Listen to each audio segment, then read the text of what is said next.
मित्रों, दोस्तों, मैं हूं रवि सक्सेना और आज सबसे महत्वपूर्ण विषय गुस्सा क्यों आता है, इस पर हम बात करेंगे। गुस्सा आना चाहिए।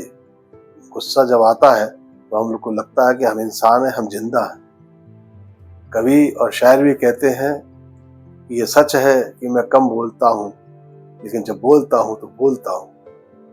गुस्सा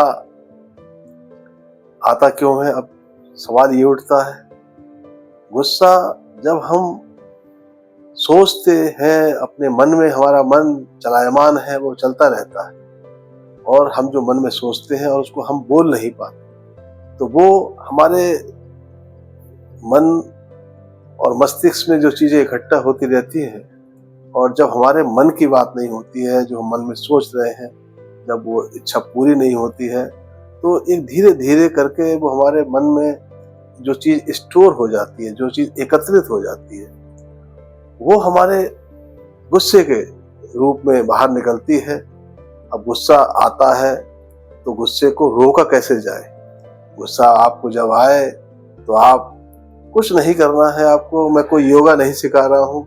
आप जब गुस्सा आए तो ज्यादा नहीं तो केवल 30 सेकंड के लिए शांत हो जाइए और एक लंबी सांस लीजिए।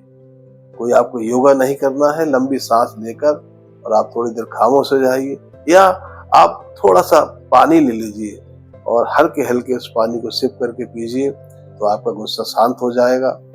और गुस्से से आदमी को पता नहीं है, इंसान को पता नहीं है, हम लोगों को पता नहीं है कि बहुत सारे नुकसान होते हैं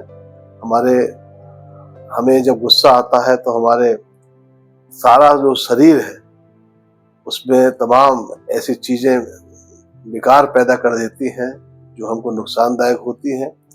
और गुस्सा जब आता है, अब जैसे बिजली है और बिजली आती है, बिजली के तार लगते हैं, उसमें करंट आता है, हम लोग उससे इसी प्रकार से अगर आपको गुस्सा आता है तो ये है कि आप जिंदा हैं, आप में करंट है, लेकिन अगर वही तार उल्टे लग जाए तो हमको बिजली झटका मारती है। उसी प्रकार से अगर हम गुस्से को एक सकारात्मकता में, अपने जो गुस्सा हमारे अंदर आ रहा है उसको हम अगर एक एनर्जी के रूप में इस्तेमाल करें तो हम उसका सदुपयोग कर सकते हैं। अन्यथा गुस्से से बहुत सारे नुकसान है, बने बनाए कभी कभी हम लोगों के काम बिगड़ जाते हैं और उससे बहुत दिक्कतें पैदा होती हैं। बाद में एक पछतावा होता है, बाद में एक ऐसी हम लोगों के अंदर एक वो होती है, अगर मैं गुस्सा नहीं करता तो मेरा ये काम नहीं बिगड़ता। तो मेरे मित्रों, अपने गुस्से पर आप लोग नियंत्रण रखें और अपने गुस्से को जैसे भी हो उन हालातों पर काबू पाएं और उसमें कम से कम आप गुस्सा करें। यही मेरा आपसे कहना है।